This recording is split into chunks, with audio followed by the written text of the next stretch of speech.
this time, ngayon pong umagang ito, gusto ko pong i-discuss sa inyo yung truth about life. Ito po ay akin pong nakita sa isang pahayagan, di originally sa akin, pero kinonstruct ko ng maigi. At the same time, aking mineditate sa aking buhay, kasi naniniwala ko, ito talaga ang katotohanan ng buhay. Kung kayo po ay magti-take note, i-take note nyo po ito, at pag-isipan nyo pong mabuti. Kasi ito po ay inspirational at the same time a reminder sa bawat isa sa atin how to be a true and rightful man sa ating kapwa, sa ating pamilya, ganito sa Diyos. Marami pong tao na hindi naniniwala dahil sa ating salita. Hindi sila naniniwala. Pero kapag nakita ang ating buhay, kilos natin, na maayos, doon po sila maniniwala. Ang tatay ko ay napaka-deboto katoliko po talaga siya, at pinalaki niya ako bilang handog kay San Vicente at kay Senior Santo Niño.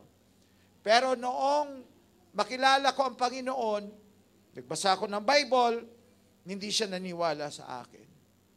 Kaya lang, una, dahil sino ba ako? Anak lang niya eh. At ang sabi nga niya, papunta ka palang anak, ako pabalik na. So, father, mother knows everything.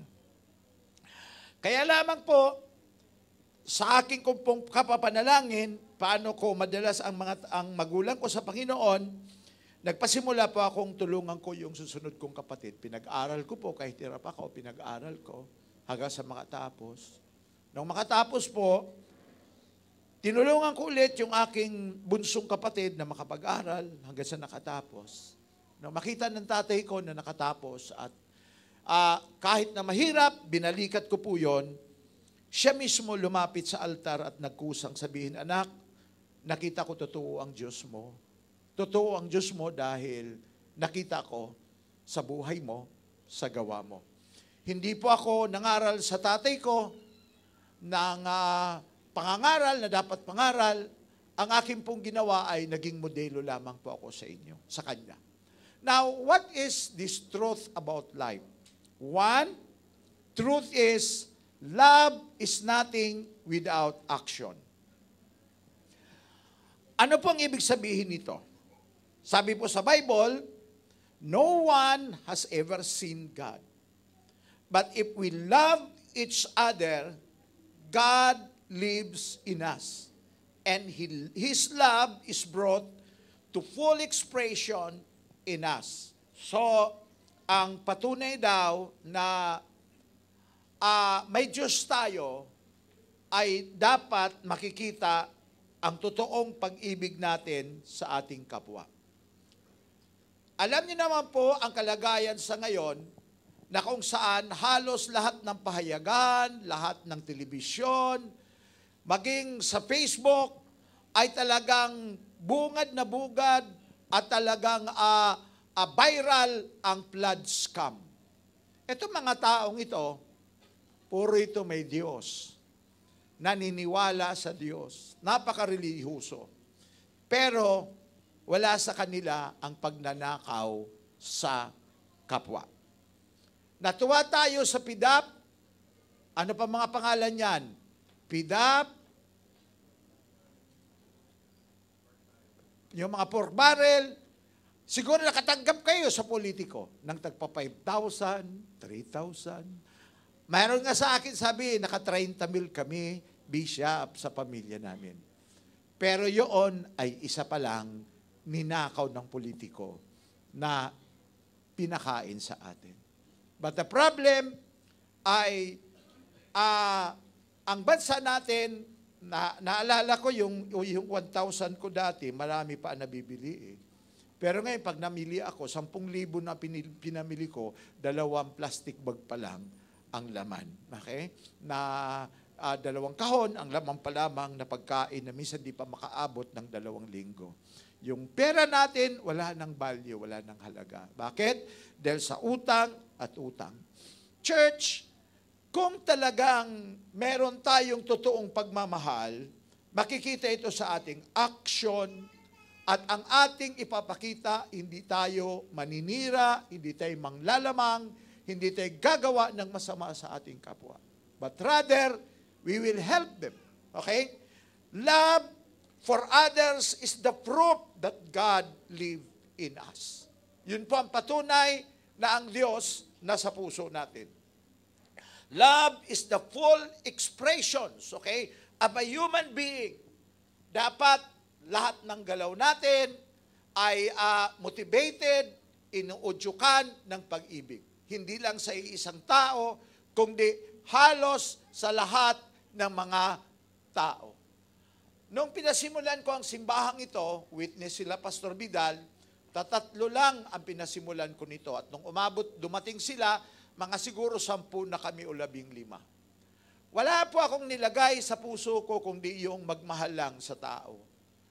Maraming bisis na nasaktan, napahiya, nadugo-dugo, inuutangan na hindi binabayaran, pero andoon pa rin ang pag-ibig sa puso ko. Love in action. Sabi niya natin, love in action. Okay? Pakisabi sa katabi mo, alam kong meron ka niyan. Hindi mo lang mapalabas. What will happen kapag ang pamilya, ito ang naghahari, di ho ba? Totoong pag-ibig. Madali lang sabihin, pero pagka ginawa, medyo mahirap. Pero we have no choice, kasi kung tayo'y mga Kristiyano, ito yung totoo. At kailangan lakaran natin itong totoo. Number 2 po, hope is nothing without effort. Kung talagang meron kang pag-asa sa buhay, buhay ang pag-asa mo, may gagawin kang bagay, patunay na buhay ang pag-asa mo.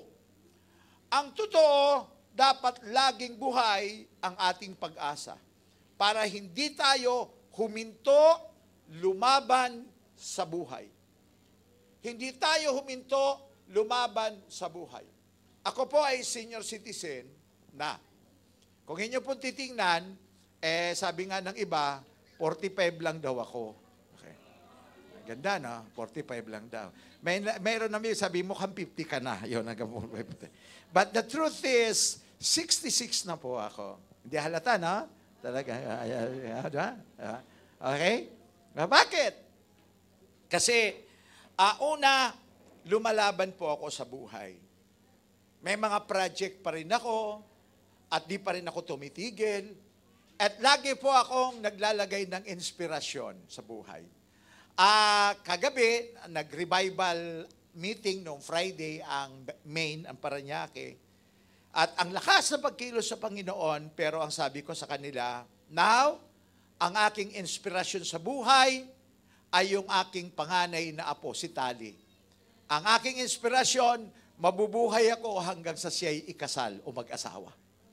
Diba? Praise God. Palakpakan natin si Lord. Aabutan ko pa ang kanyang kasal. So, inspiration. And how old is Tali? Tali is 4 years old. Aabutan ko pa na matuli si Kayos. Ayan. Magbibinata.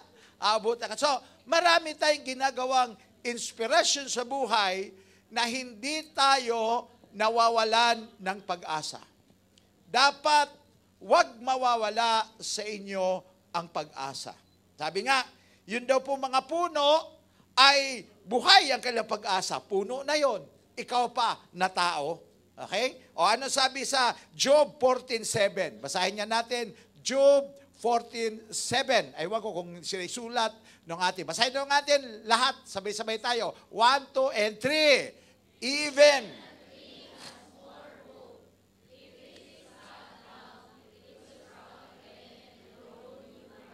Kita mo na, kahit nga daw yung puno, punong-puno ng pag-asa, ikaw pa. Okay? Okay, sabihin mo sa katabi mo, wala ka nang, buhayin mo pag-asa mo. Ha? Noong huli kong report, kay doktor, yung doktor ko siya when I was 27 years old. at 27 years old din siya. Ngayon parehas kami ng edad. At ang sabi ko sa kanya, Doc Dalisay, gaano ba ang haba ng buhay ng mga Pilipino?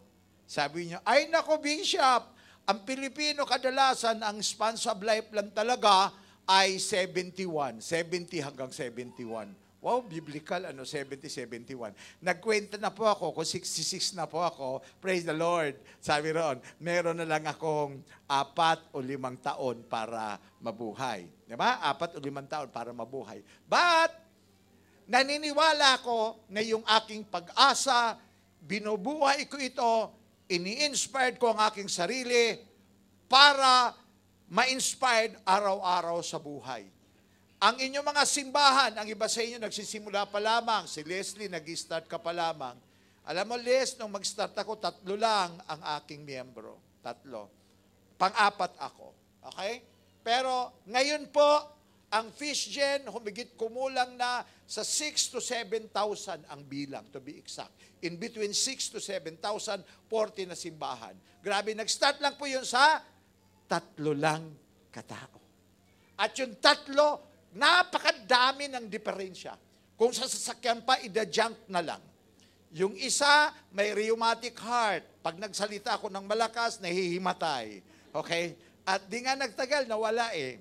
Yung isa naman, napakamanyakis. Lahat ng babaeng papasok, liligawan. So, paano ko magkakaroon ng at masakla pa nito yung nanay na mismo nagpatira sa akin sa bahay. Ang asawa, mahilig mag-bearhouse. Ayun, sumama sa ibang babae na batang-bata pa sa kanya. Ang problema, tuwing kinsinas at katapusan, meron silang paapahan na 5 pintuan apartment, pumupunta si Chong Julian para maningil, ayaw niya, asawa niya ang maningil. Kaya nasa pulpito, may martilyo dito sa ilalim ng pulpito. Naghahalilo yan, minsan pag nag-tanks na yan, kura bababa, tapos yung mata ko saan na, ang susunod yun, kukunin na ang martilyo, hahabulin na kanyang asawa at mamartilyuhin niya. Okay?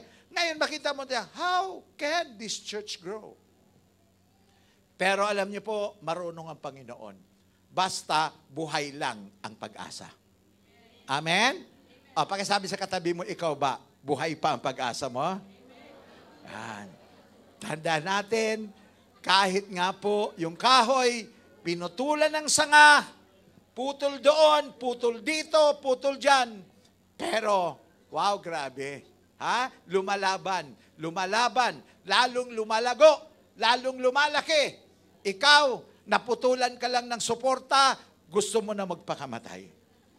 Diba? Ikaw, yung asawa mo, lumipat lang sa kapitbahay, talagang nawalan ka na ng pag-asa. Diba? Ikaw, natanggal lang sa trabaho, ayaw mo nang lumaban sa buhay. Ikaw, nagkasakit lang, ayaw mo nang lumaban sa buhay. Si Bishop, 3 bisis na po ako inoperahan, pero I never give up. Bakit? Kasi yung pag-asa na yan, binubuhay ko lagi sa aking puso. Amen? Hope is nothing without effort. Kung talagang may pag-asa ka pa, gumawa ka naman. Kumilos ka naman. Yung mga gustong magpastor, lagi sinasabi ko, oy pastor, kung gusto mo magpastor, dapat kung ang service ninyo, 10 o'clock, dapat 7 o'clock pa lang andyan ka na sa simbahan. Una ka, model ka. Kung ikaw ay pastor, dapat lahat ng miyembro mo, puntahan mo, ipag-pray mo, encourage mo, because you are a pastor. I was raised by a farmer. Ang tatay ko, magsasaka. 8 kami magkakapatid, binuhay kami sa pagsasaka lang. Pero nakita ko ang tatay ko, 4:00 pa lang na madaling araw, gising na. Para puntahan niya ang kanyang mga pananim, tanggalan ng damo, diligan, at ayusin. Kasama ang kanyang kalabaw, papakainin niya. Ganon siya. Buhay na pagbuhay ang pag-asa.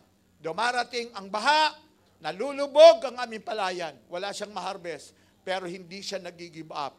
Laban na naman ulit. Dumarating ang panahon na napipiste ang mga palay, kinakain ng mga insekto, but he never give up. Yun pang isa sa mga pinakamahalaga sa isang tao.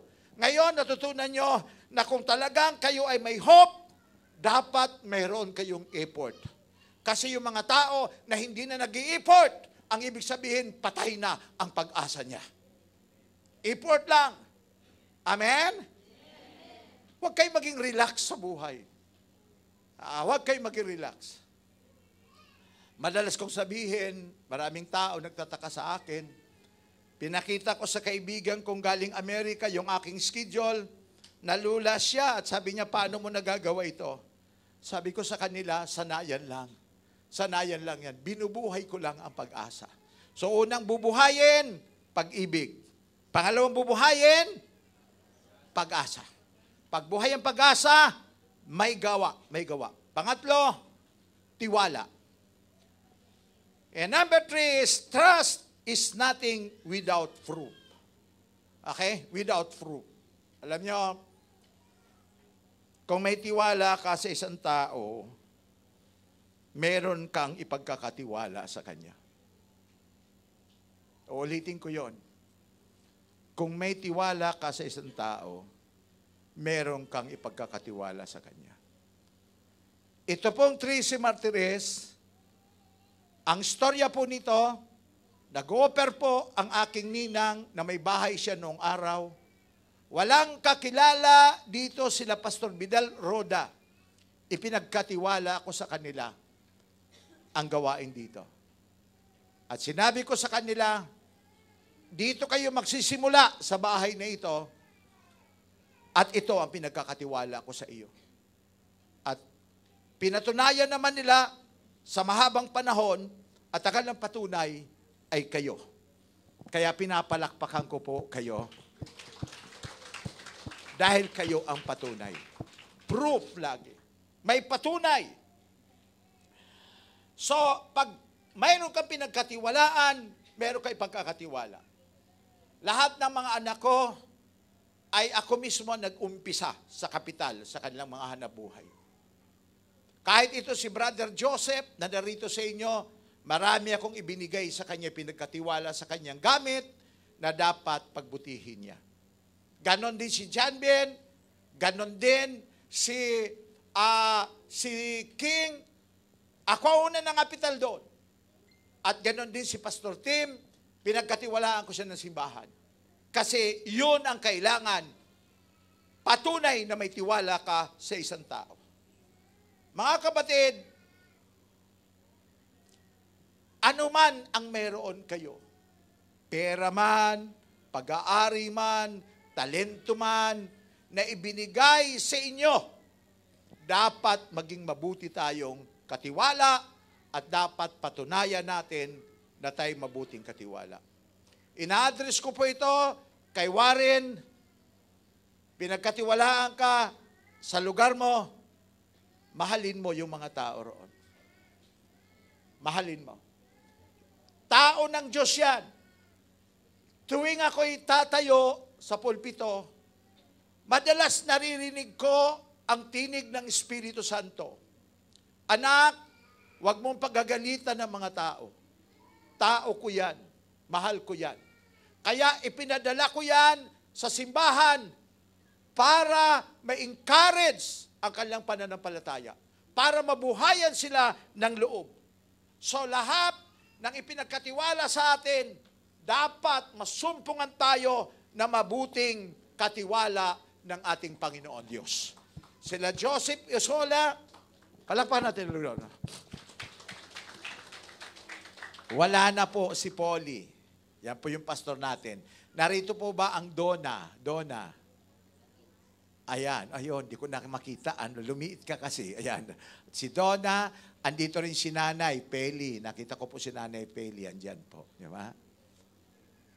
Tapos na ang karera ni Polly sa buhay.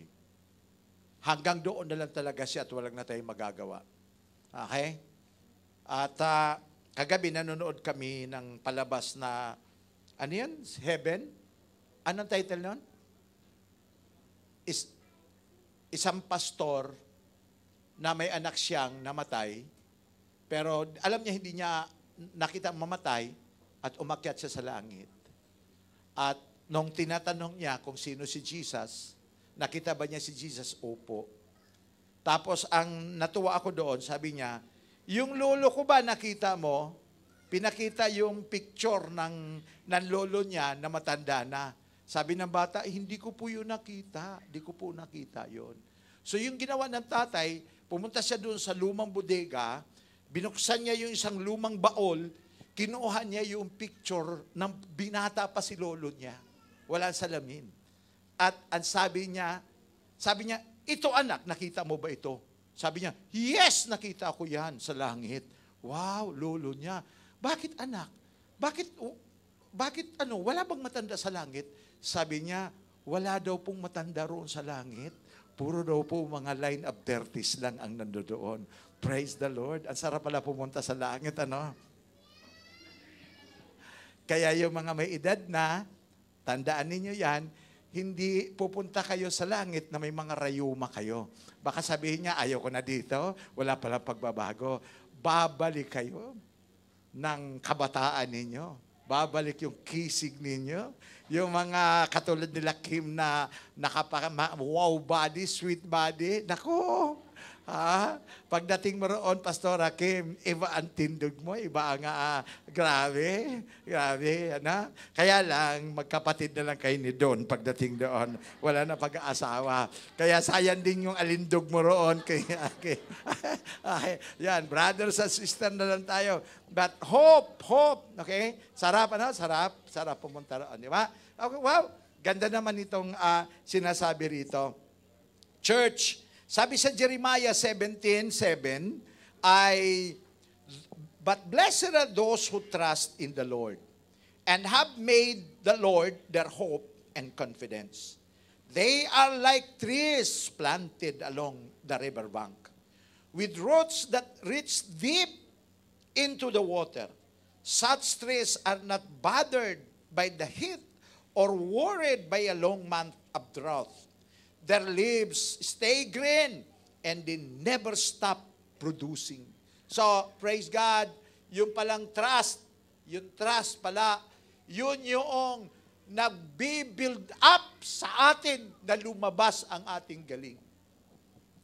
Pastor, wag niyong sisirain ang tiwala ng mga miyembro sa inyo. Wag. Sama-sama tayo, maging ako man, sisikapin kong huwag masira ang tiwala ng sino man. Mahina ako, hindi ko sinasabing hindi ako magkakasala, pero kapag dumating ang ganong pagkakataon, sisikapin ko pa rin na patunayan sa inyo na ako po ay totoong karapat-dapat na pagkatiwalaan. Kung talagang kayo ay may tiwala, dapat may patunayan. Hindi po pwedeng ganun lang. Patunayan ninyo. Yun talaga ang buhay. Because I believe that trust, okay? Huwag matakot na magtiwala. Pag totoo ang inyong tiwala, walang mawawala at lalong hindi kayo malulugi. Sa pagtitiwala, doon ka makakaasa. Pag niluko ka, ibabalik ng Diyos ang lahat ng nawala sa iyo. Ibabalik ng Diyos ang lahat ng nawala.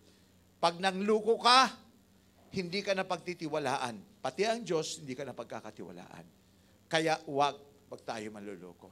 Nakakalungkot po yung mga taong nanluko sa kanilang kapwa. Malungkot po tayo doon. And I love this one. Okay? Pangapat po, malapit na tayo magtapos. Sorry is nothing without change.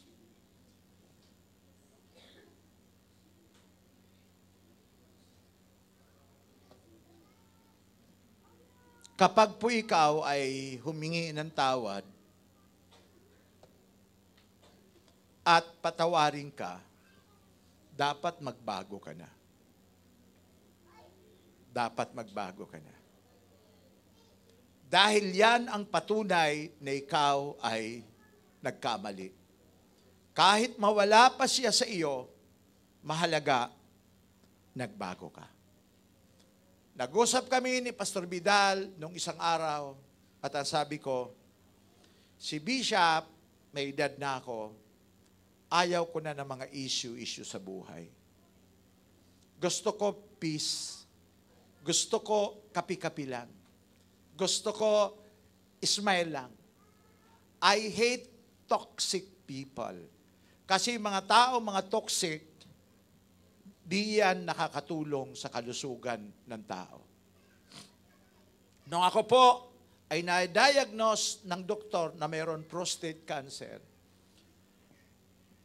pinakamagaling na doktor po sa St. Luke's ang aking doktor. Tinanong ko siya kung saan ko nakuha ito at ang sabi niya sa akin, sabi ko sa pagkain ba? Sabi niya hindi. Hindi sa pagkain. Mana ko ba ito? Sabi niya, maaaring na mana mo. Pero hindi lang din. Minsan hindi rin. Saan ba? Sabi ko, sa stress ba? Sabi niya, may kinalaman ng stress. Ang tao na hindi makalaya sa problema, ang tao na laging namomroblema, ay madaling kapitan ng mga sakit, ng mga matitinding sakit. Yung mga tao na kadalasan may mga malubhang sakit, kadalasan yun yung mga tao na mahilig magtanim ng sama ng loob at yun yung mga taong balat sibuyas na kapag nakakarinig ng buses ng hindi tama, gusto na kaagad lumaban. Okay? Alam niyo po, mga kapatid, this is what I did. Mag-focus po tayo sa ating calling. Mag-focus ka sa iyong direksyon. Wag mong papansinin ang sinasabi ng ibang mga tao. Kasi alam mo naman na wala naman talaga silang kinalaman sa buhay mo. At the end, papalakpakan ka nila kapag nagtagumpay ka. Pero kapag bumagsak, lalo ka nilang papalakpakan. Ang mahalaga, ginagawa mo ang assignment mo mula sa ating Panginoon Diyos. Focus ka ron. Mag-focus ka. Ang totoong maturity ay makikita na kapag ang isang tao kaliwat kanan ng oposisyon, binabato siya kaliwat kanan, pero siya ay wala namang ginagawang masama, patuloy pa rin siya sa kanyang ginagawa at inilalaban niya ang kanyang ginagawa, naniniwala ako na yun ang totoong maturity. Never stop. So madalas, ang tinitingnan ko sa isang tao ay yung kanyang produkto, yung result ng kanyang ginawa. Kasi di ko alam kung gaano kahirap paano niya ginawa yan, pero to prove na tama ang kanyang ginawa, meron makikitang resultang maganda sa kanyang buhay. Focus tayo. Mahalin ninyo ang inyong simbahan, pastors. Mahalin ninyo ang inyong calling, pastors. Ang mga tao pupurihin ka niyan, sisiraan ka. May mga time, iiwanan ka, mayroon namang bagong darating. Ang mahalaga ikaw, hindi ka nagbabago sa pagkatawag sa iyo ng ating Panginoon Diyos. Mahalagang mahalaga yan. Amen? Doon ka mag-focus. Walang blessing doon sa mga paninira na iyong matatanggap. Now, if a person say, sorry, that's good. Minsan ako, nakakagawa din ng pagkakamali. Madalas din nag-aaway kami ng aking asawa. Ang totoo niyan, hindi kami perfect na mag-asawa. Noong araw, nagsisilos lang siya sa mga babae. Hindi naman ako gwapo. Kunti, meron. Okay? Babae, nagsisilos siya. Pero pagtagal, lalaki na, nagsisilos na sa mga lalaki. At nung tinanong ko siya, ang sabi niya, kaya ako nagsisilos kahit lalaki kasama mo kasi may panahon ka sa mga lalaking yon, sa akin wala. Mas mahal mo pa ang cellphone mo kaysa akin. Buti nga yung cellphone, kinakausap mo. Ako hindi. Sana cellphone na lang ako. Kaya nagsisilos ako. Alam ko naman na wala ka nang ibubuga. Okay. Wala ka na dyan. Pero ang pinagsisilusan ko, parang pakiramdam ko, wala na akong silbi sa buhay mo. Dahil basta wala na akong pera. Sabi ko, hindi marami ka pa rin pera. Yan ang buhay. Pero, nang sinabi ko sa kanya na, Ma, sorry, i-improve ko yon. Ngayon, maganda na naman ang usapan namin. Talaga nga, sweet na. Yan, ganyan. Kasi nga, pinoprove ko sa kanya na ang sorry ko, hindi pampakalma lang sa kanya. Ang gusto ko, pag nag-sorry ako, kalakip na pagbabago. Pakisabi mo nga sa katabi mo, ikaw ba ganon din?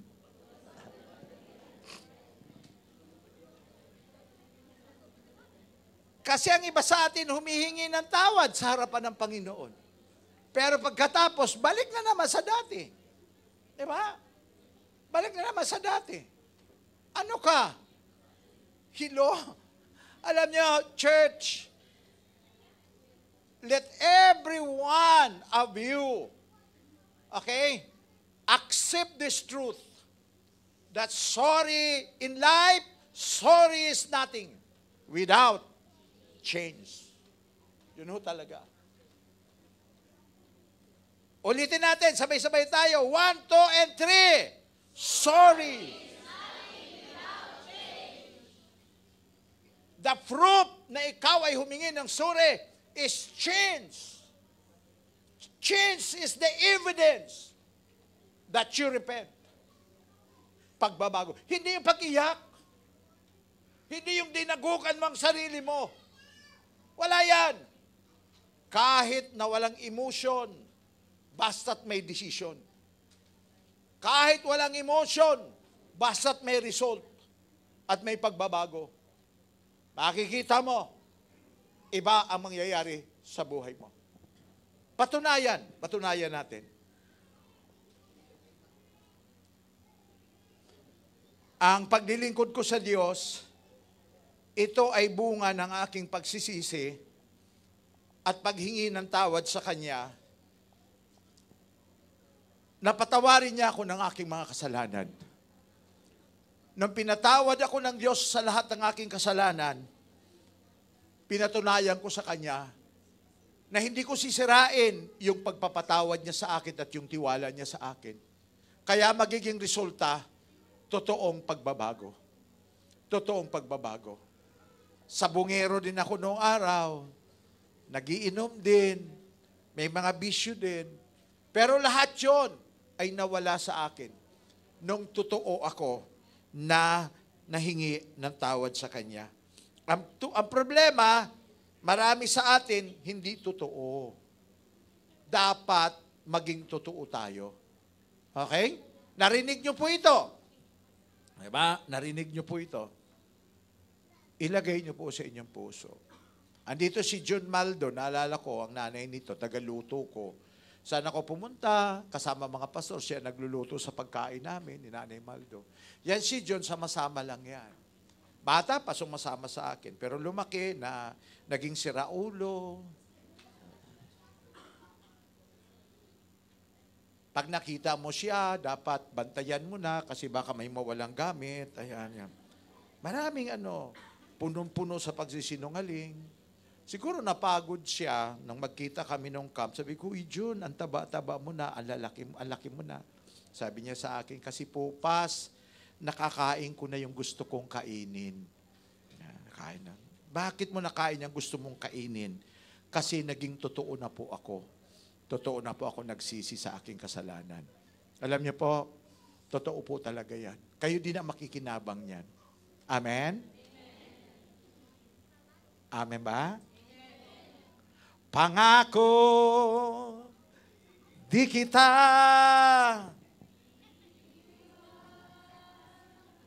pangako. Mateo, madahil ka dito, katabi ka sa akin. Mateo, tumabi ka lang dito. Dito ka. Gusto ka na tumabi ka dito.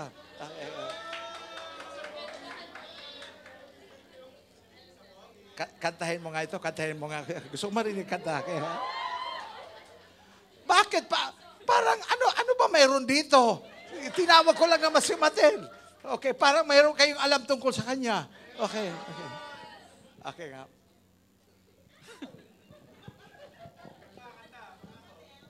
Pangako. Kinikilig ako talaga. Di kita iiwan. Sinungaling! Pangako, di ba? Di kita pababayaan. Di ba? Pangako. Mag-isa, pangakong magmula ngayon, tayong dalawa.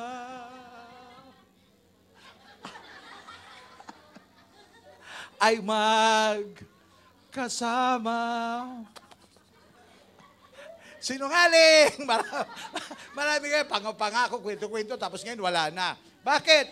They are not true to their word. Alam nyo, sa buhay, lahat ng binanggit natin, walang pera dito eh. Wala dito pera eh. Anong meron dito? Ugali eh. Sabi mo sa katabi mo, kumusta ugali mo? Ugali. Character eh. Diba? Alam niya yung sabi niya, if you lose money, nothing is lost. If you lost health, something is lost. If you lost character, everything is lost. Character eh. Ugali talaga. Wala naman pera doon eh. Yung mga problema natin, hindi talaga pera eh. Promise, hindi talaga problema pera. Maging sa ministry, hindi talaga pera problema eh. Hindi. Ugali lang eh. Nakakabiyahe ako kung saan-saan, inuutang ko lang yung pera eh. Pero I see to it na mabayaran namin. Nung malaman ng card na nagbabayad ako, kahit gaano kalaki ang utang ko, inaalok pa ako nila, mangutang ka ulit, mangutang. Pinauutang ako. Walang tigil sa pagpapautang sa akin. Bakit? Alam nila, ako ay nagbabayad. Pero marami sa atin umuutang sa home credit, bugbog sarado sa katatawag, ayan, tago doon, tago dito, ayaw magbayad kasi may problema ang kanyang ugali.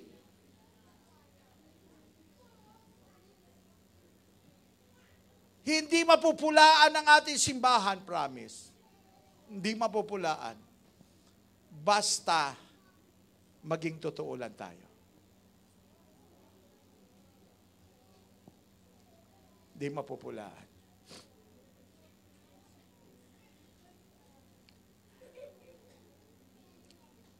Minsan nga po, pag tinitingnan ko yung schedule ko, isang taon, puno. Parang wala na ako po akong pahinga. Local and abroad. At marami pang nakikiusap na, dito ka pumunta, puntahan mo kami, may gawain kami ito, may revival dito. Di ko na po alam kung saan ko isisingit. Pero church, isa lang po talaga ang ibig sabihin noon. Character. Ugali lang talaga. Ayusin natin. Ano sabi sa Bible? Repent for your sins, and I will come to you suddenly and fight against them with the word of my mouth. So sabi dito, pag di ka daw magbago, Diyos ang kalaban mo. Pag di ka nagbago, Diyos ang kalaban mo. Yun ang dahilan kung bakit ang buhay mo hanggang ngayon hindi pa rin umaasinso. Yan ang dahilan kung bakit ngayon hindi ka makaalis sa kahirapan kasi wala nang magtiwala sa iyo. Ayusin mo ang ugali mo. Mahalagang mahalaga yan. Humingi ka ng tawad, pag-uwi ninyo, Lord, magiging totoo na ako pag-uwi ko. Di ko na sasayangin ang buhay ko. Meron ba kayo nakukuha sa pag-aaral natin? Masakit ba? Di ba? Pero mayroon tayong matututunan. Di ba? Ano, mami? Okay. Alam mo, mami, nakikita ko sa iyo, first time mo lang siguro pumunta rito, nag-observe ka. Di ba? Ano kaya mayroon? Pero ang totoo, gusto ko ipaabot sa iyo, ito po ang bishop ng Holy Spirit Christian Church. Ito po ang laman ng aking puso. At ito po ang pangarap ko. At ito po ang gusto kong mangyari sa lahat ng mga Christian churches para maging home of the achievers ang bawat isa sa atin. Maging home of the achievers tayo.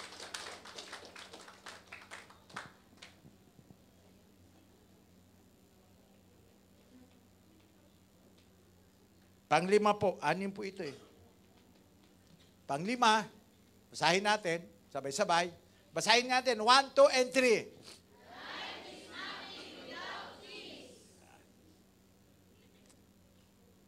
Ang tatay ko po ay, siguro lumaki siya na wala siyang tatay, wala siyang model. Kaya, masyado po siyang matapang, marahas, at ayaw po niya na may nakakalamang sa kanya, maging sa hanap buhay niya, ayaw niyang may makakalamang sa kanya.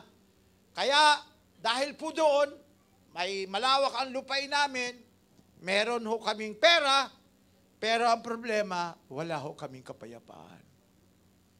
To the extent na kahit natutulog yon may katabing baril. Nabaril nga po yung aking kapatid, si Pastor Ber. Nabaril po yan dito sa meron sa may liig. Tapos, yung pong isa kapatid ng nanay ko, nabaril din dito sa kanan kamay kasi nilaro yung baril ni tatay, nilagay niya sa dulo, pinitik niya, buong butas dito. Walang kapayapaan. Pero noong makilala ko ang Panginoon, wala po akong dala. Wala po akong bodyguard. Pwede po akong matulog kahit saan. Kasi nakita ko pala, maganda pala ang buhay na punong-puno ng kapayapaan. Naranasan ko rin na walang nagbabanta sa akin na patayin ako, pero marami akong utang. Wala rin talagang kapayapaan kapag marami kang utang na hindi po napababayaran. Okay? Pagkasabi mo nga sa katabi, parang ikaw yung sinasabi ni Bishop.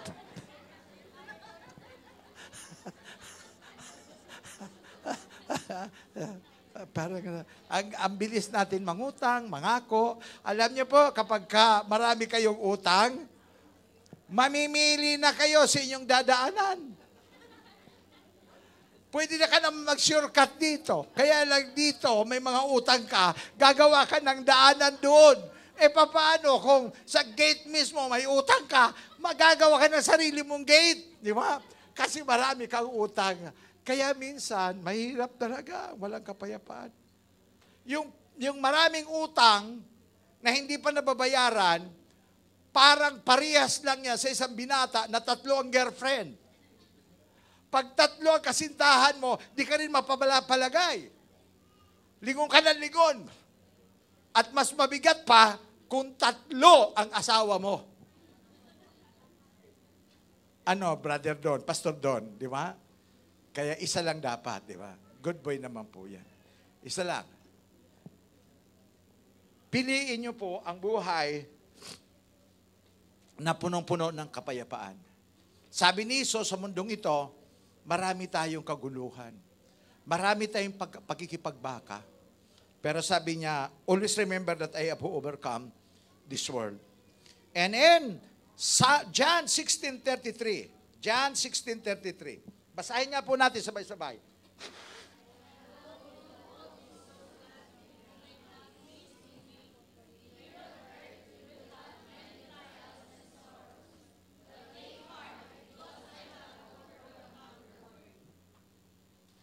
Marami daw tayo problema sa mundong ito. Marami daw talaga. Pero tandaan po natin na pagtagumpayan ni Kristo ang problema. sa mundong ito. Ang maganda kung tayo nakakabit sa Kanya, meron ho tayong kapayapaan.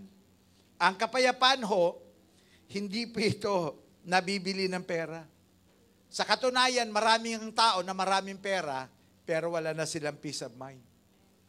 At ang kapayapaan, hindi rin yun nakukuha kung ikaw ay mahirap. Lalong wala kang kapayapaan kung ikaw ay mahirap. Lalo na kung pinaalis ka na sa tinitirhan mo. Okay? Lalo na kung maraming banta na sa buhay mo. Walang kapayapaan. May sakit ka, wala kang pera, di mo may paggamot na sarili mo, mahirap din po yun. Kaya huwag ninyo pong ipagpapalit ang kapayapaan na mayroon ka kaysa buhay na maganda nga, masarap nga, pero wala ka ng kapayapaan. Kailangan po yan ng kapayapaan. Life is nothing without peace. Sabi nga ni Mami Junicia, ang peace ay ang daming kahulugan sa Pilipino. Peace na mukha, peace na isda, peace, ano pa mga peace? Peace na kapayapaan. At ang pinakamatindi dito yung piste. Sabi niya, piste miyawa ka.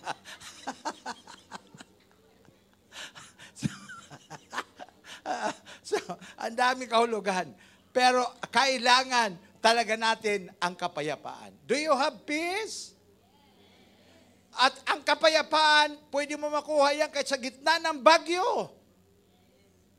Pwede ka makakanta sa gitna ng bagyo kapag ikaw ay mayroon peace of mind. At yun ang ating pinaglalaban. Yun ang ating binta. Yun yung ating produkto dito. Pumunta ka rito, tuliro ka, marami kang problema. Wala ka ng kapayapaan, hindi ka na makatulog. Always remember, kay Lord, makakasumpong ka ng kapayapaan. At huwag mong papahintulutan na lalabas ka mamaya na hindi mo si Kristo pinapapasok sa buhay mo. Kasi siya talaga ang magbibigay lang ng totoong kapayapaan sa buhay natin sa ibabaw ng mundong ito. Yun po yung kahalagahan doon. At ang panghuli po, praise God, tapos na tayo. Life is nothing without heart. Basahin nga natin, 1, 2, and 3. Sabi nga ng Korento, tadtarin man tayo at ipamigay tayo kung saan-saan. Kung wala tayong pag-ibig, wala. Gaano man tayo karunong kung wala tayong pag-ibig? Wala. Makausap pa natin ang mga anghel kung wala tayong pag-ibig? Wala. Wala talaga. At ito ang nakikita kong kailangan ng mga tao, lalo na sa mga panahong ito, at lalo na sa mga namumuno ng ating bansa. Nakita ko wala talaga silang totoong pag-ibig sa mga katulad natin. Wala talaga. Na church, tayo lang naman ang namimigay ng pera eh. Pero sa ibang bansa na pinuntahan ko, ang gobyerno ang ginagawa, nagpapagawa sila ng mga factory, nagpapagawa ng mga opisina, at doon nilalagay ang mga tao para may trabaho lahat.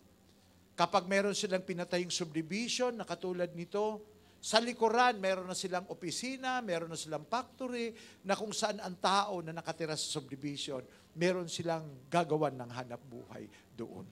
Ang gobyerno nakikinabang. Napakarami natin pera. Grabing pera mayroon tayo. Pero, itong mga taong ito, walang mga puso para sa atin. Walang mga puso.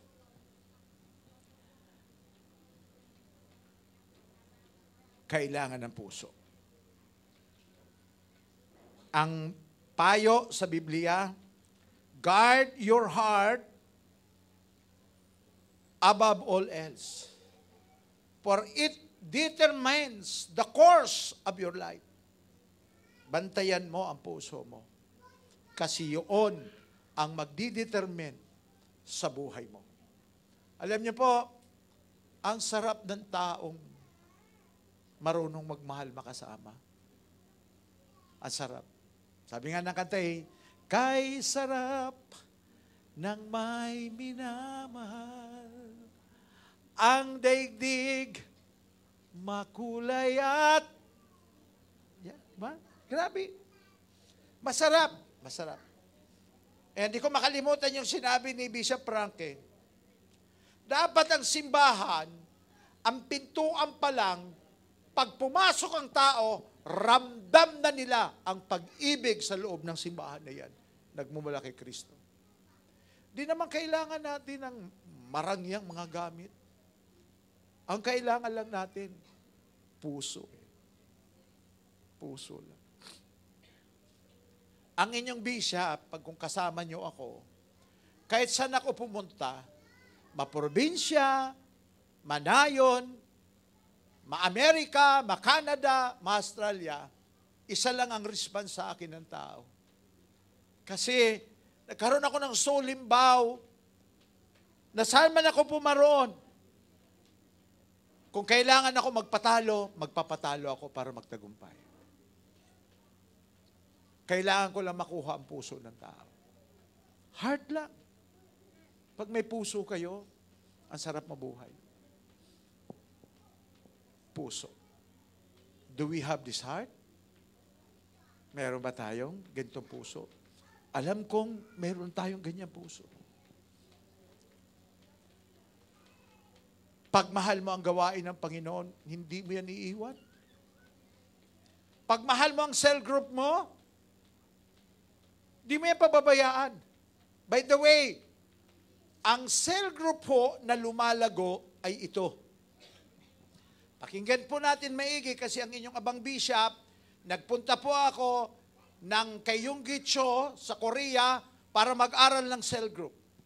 Nagmaster po ako ng cell group sa Singapore, almost 2 years, balik-balik ako, nakita ko mga cell group doon. Pumunta ako ng Bogota, Colombia, nakita ko mga cell group. Ang cell group na lumalago ay dapat 3 bisis na pinupuntahan sa loob ng 1 linggo. Yan ang lumalago. At dapat, isa lang ang hawak mong cell group.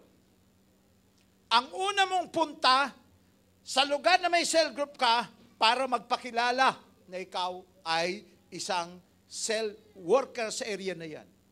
Pangalawa, pagkatapos magpakilala, ikaw ay mag-iimbita, magbi-build up ng relationship sa lugar na yan. Pangatlo, sa una mong puntahin, titiyakin mo ang cell host na okay siya at di siya aalis. Ayusin niya yung lugar.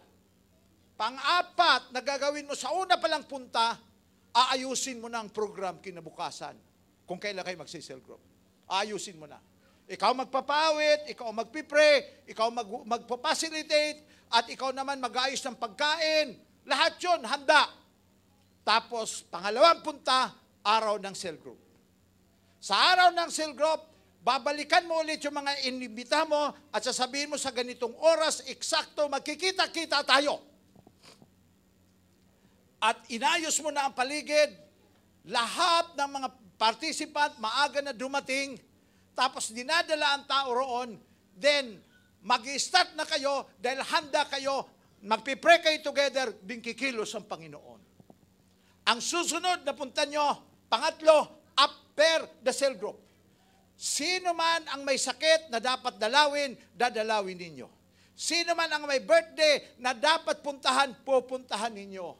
Sino man ang bago na tumanggap sa Panginoon, ipapalo up ninyo. So ano mangyayari? Kapag 3 beses nyo pinuntahan ang cell group ninyo, ang cell group ninyo talagang malulunod sa katuwaan, ang cell group ninyo mabubuhayan at marami po talagang gagawin ng Panginoon na kamangha-mangha sa inyong mga cell group. Nung ako'y humahawak ng cell group, may cell group ako nag-start ng isa lang, ang miyembro 2, umabot yan ng 60 at naging simbahan. Bakit? Andoon ang puso ko sa cell group. Bakit namamatay ang mga cell group? Yung cell leader pumunta araw lang ng cell group. Galit pa. Late pa. Okay. Masama pa ang mukha. Okay. Late pa. Bakit? Ba't ka ganon? Ba't ka ganon? May puso ka ba talaga roon? Tapos titirahin pa yung mga tao. Mamumuna pa. Tapos maghahanap pa, may pagkain ba tayo? Bakit wala?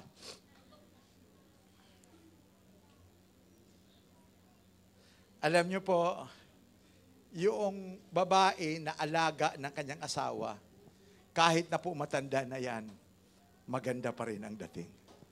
Amen? Ang tingin niyo ba kay Bishop, alaga ba ako ni Pastora Winnie? Ano tingin niyo? May nag-aalaga eh. Diba? Sabi nga ni Pastora Winnie, ito tips ha, bibigay ko sa inyo. Sa buong buhay daw niya, wala daw siyang ginawa kung di pasikatin lang ako. Ayusin yung isusuot ko, ayusin yung ituturo ko, turuan niya ako paano makipagkapwa-tao, lahat gagawin niya, aayusin niya ang schedule ko, lahat gagawin niya para lamang maiangat ako kasama ang Panginoon. Kasi alam daw niya, pag umangat ako, lahat ng mayroon ako, kanya.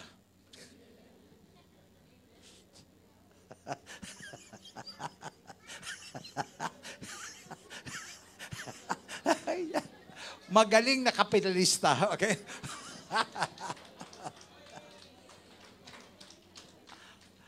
Marami sa inyo, yung asawa nyo, pinapatay nyo sa sama ng loob. Napakatamad mo, lagi ka lang tambay, lagi ka naglalasing, inutil ka. Paano sisikat yun? Kaya asawa nyo maagang nakalbo. Makikita malaki-laki na ng tiyan sa konsumisyon. Puro inom. Di maalis sa kanalasinggo. Bakit? Kasi ikaw na asawa ka, salib na i-back up mo asawa mo, nilulubog mo, inaapakan mo pa agad sa lumubog siya. Sabihin mo nga sa katabi mo, parang ikaw yun. Kaya, asa na asawa mo? Dalawa lang, pag tinanong ko, saan ang asawa mo? Patay na. At sunod ko tanong, sino pumatay sa asawa mo? Nag-iisip siya, parang ako yata yun. Ikaw ang pumatay. O ikaw, asan asawa mo? Wala na po, single parents ako. Asan nagpunta asawa mo? Doon po sa kapitbahay. O baka yung kapitbahay mo mas mabango kaysa iyo. Kaya, di ba? Ayusin mo. Hinahambalos ako ni Pastora Winnie kapag hindi ako nag-ahit, hindi ako naligo. Maligo ka. Okay. Oy, ang baho-baho ng hininga mo, bad breath ka. Mag-toothbrush ka nga roon. Lahat ng panglalait para sumikat lang ako, gagawin niya. Amen? Sa katunayan, bago ko humarap sa inyo, kinulayan mo na niya ang buhok ko. Tingnan mo. And your stubborn love that never lets go of me, I don't understand how you can stay. Perfect love, embracing the worst in me. Grabe no, kahit yung worst, anda dyan. Mga babae, pasikwatin nyo ang asawa mo. Kapag hindi gwapo ang asawa nyo, kasalanan ninyo yan.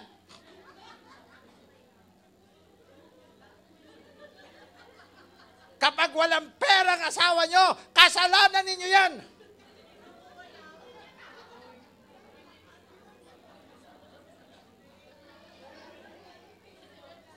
Ayusin mo, iba ha, ayusin mo. Pag pumangit dyan si Irma, Iman, ikaw may kasalanan. Ikaw lang gumanda tapos pumangit dyan. Ibig sabihin, consummation ka sa buhay niya. Yan talaga totoo niyan. Andito pa ba kayo? Oh, mag-closing prayer na tayo. Okay? Diba? Nakita nyo? Alagahan nyo asawa nyo. Mahalin nyo.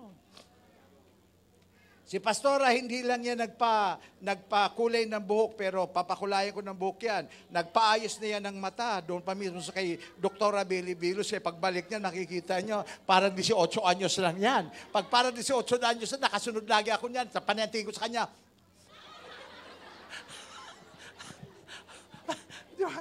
Dapat gawin gawin yung katakam-takam ang asawa nyo. Amen. Ang tawag noon, anong tawag noon sa ganyan? Ha? Anong tawag?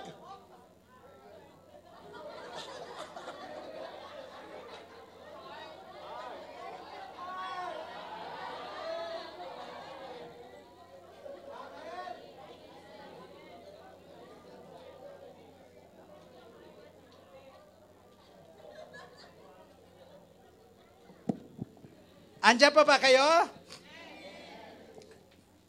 Tulungan nyo. Hope.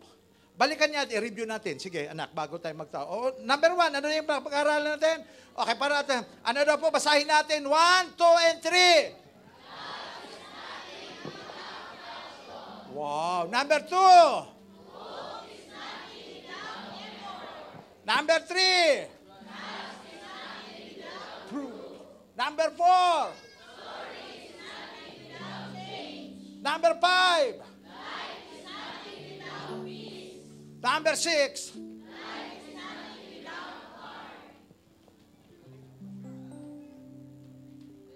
Hallelujah. Ang tamis ng ngiti ni Matel. Naiinggit ako. Sana, Matel, pagbalik ko rito, ganoon pa rin ang ngiti mo. Baka nakatulala ka na pagbalik ko rito. Ayusin mo.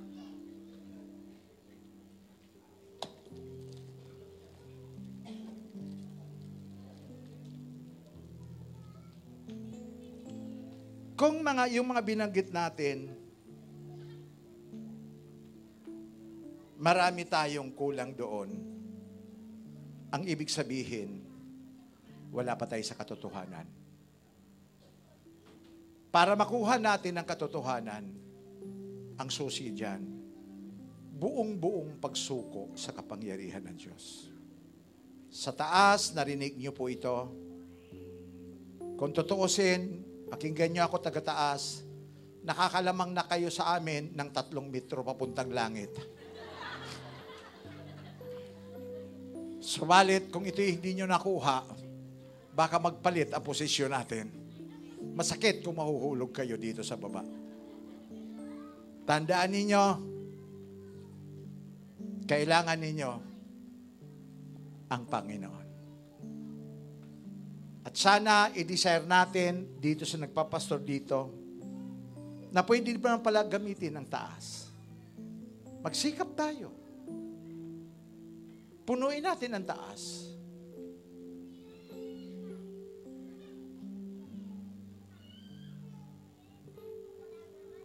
Puso Hindi naman mahirap magdala ng kaluluwa. Hindi naman mahirap na tayo ay magpadami. Kung nararamdaman lang nila na secured tayo pagka sila ang ating kasama. Na hindi tayo titirahin,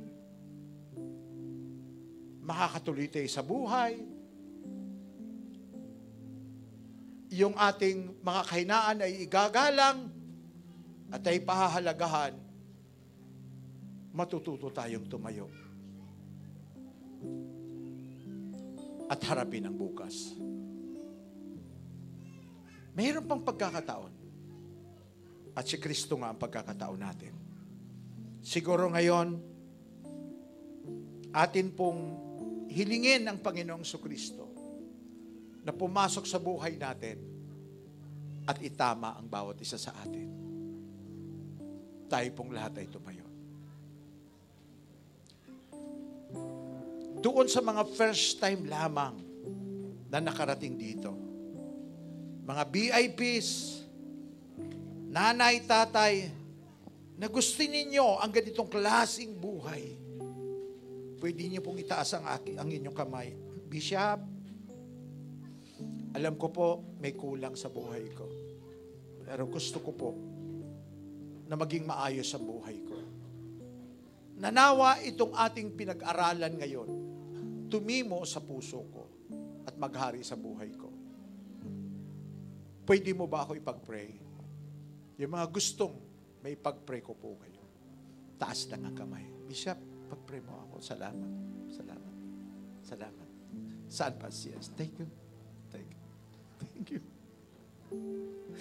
Salamat. Pwede ba natin itaas ang ating kamay? Taas na.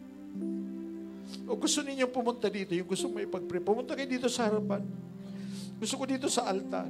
Yes, salamat. Just come. Sige po, come here. Dami ang first time. You just come. Yes.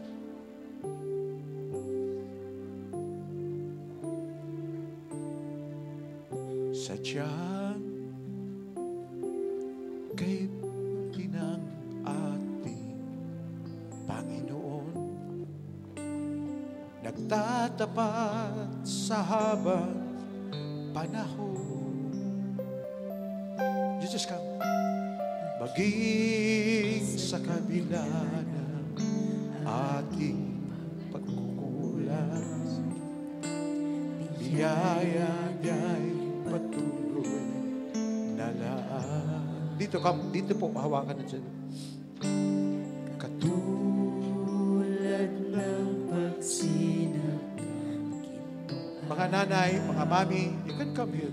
Patuloy siyang nagbibigay ng law. Kaya't sa puso ko't damdamin, katapatan niya'y Meron pa tayong space dito.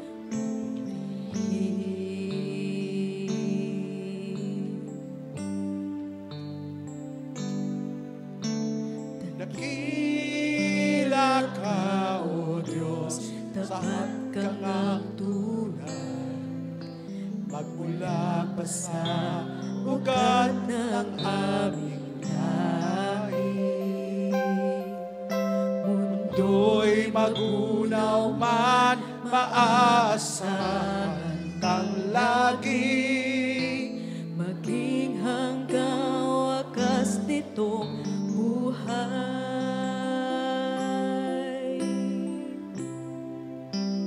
Sige po, mayroon pa po dito sa harapan mo. O Diyos, ika'y aking Urong lang po yung upuan sa likod.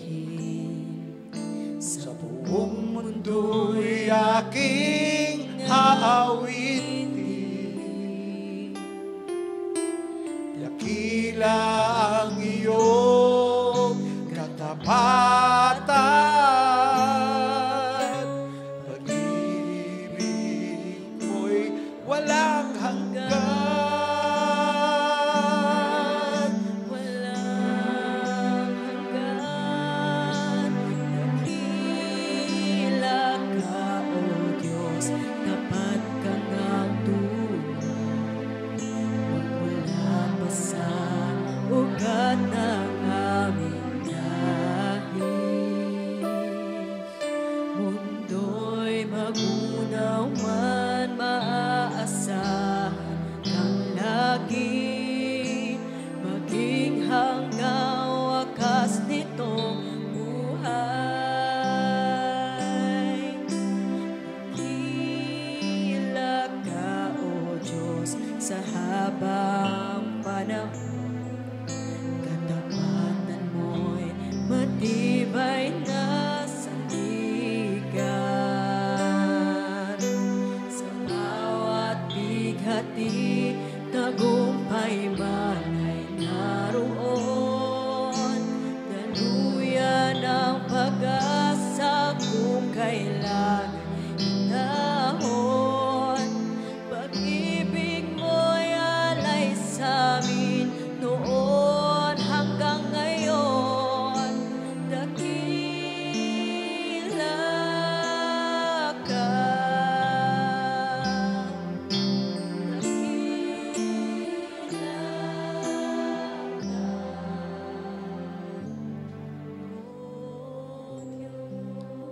Itaas po natin ang ating kamay. Nakikita po kayo ng Panginoon sa oras na ito.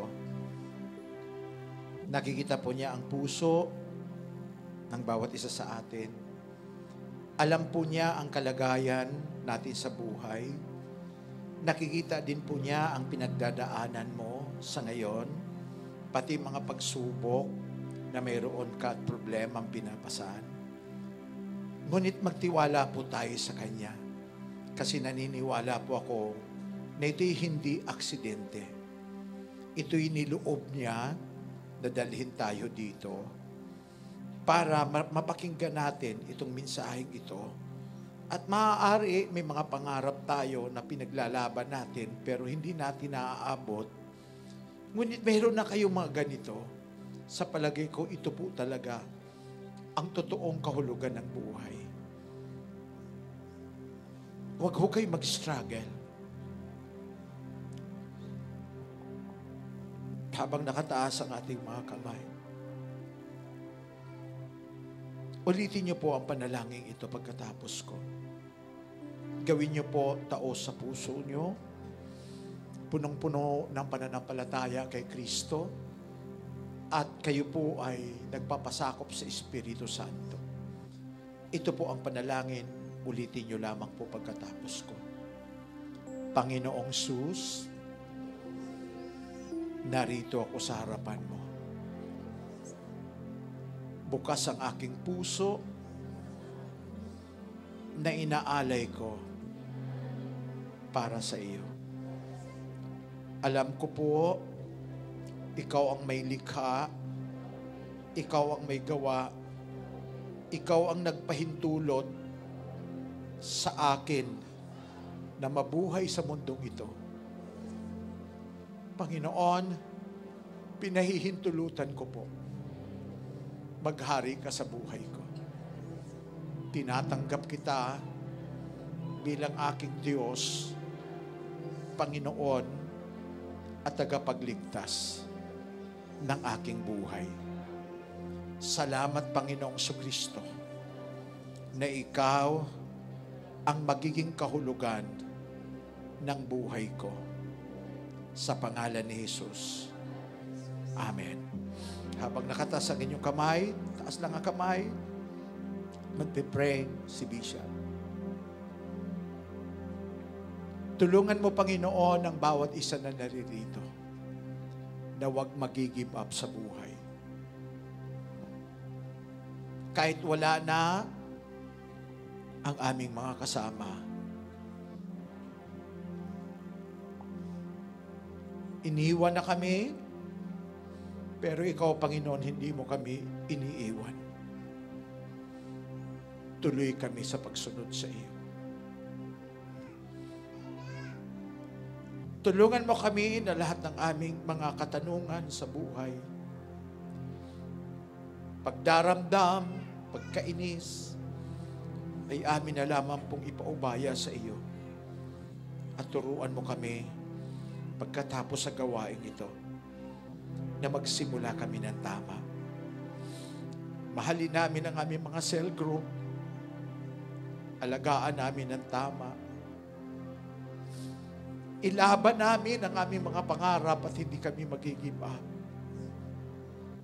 Turuan mo kami na huwag kaming makikialam sa buhay ng ibang buhay, sa halip mag-focus lang kami sa sarili naming buhay ayon sa nais mo at sa pinagagawa mo sa amin.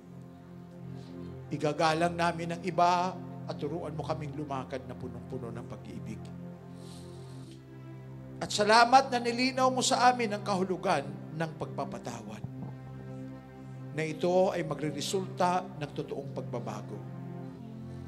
Dalangin ko pa po, Panginoon, na ang totoong pagbabago ay mangyari sa bawat isa sa amin. Sa aming pag-alis sa lugar na ito, yayakapin namin ang pagbabagong yan. Uuwi kami sa aming kanya-kanyang mga tahanan na mayroong ganap na kapayapaan at pag-asa na harapin ang bukas sa tulong mo, Panginoon. Binibless po namin ang aming simbahan dito sa Tracy Martires, pangungunan ni Pastor Vidal at Pastora Roda. Binibless po namin ang Osorio sa pangungunan ni Pastor Kim, Pastor Don. Binibless po namin ang San Francisco sa pangunguna ni Joseph Binibless po namin ang silang sa panguna ni Leslie. Binibless din po namin ang Cavite area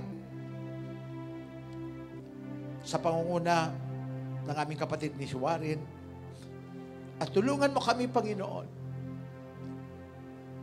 na lumago pa at lumawak ang gawain ito. Higit sa lahat, dalangin namin, turuan mo kami maglingkod na mayroong kabuluhan.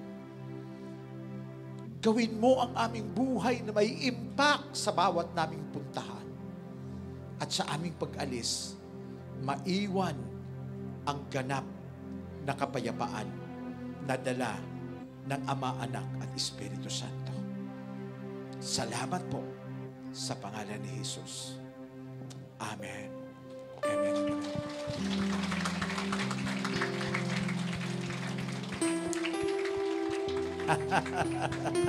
Palakpakan pa natin si Lord. Kung kayo po ay napagpala sa mensahe, ipakita niyo po sa pagpapasalamat. Lord, thank you, Lord. Hallelujah.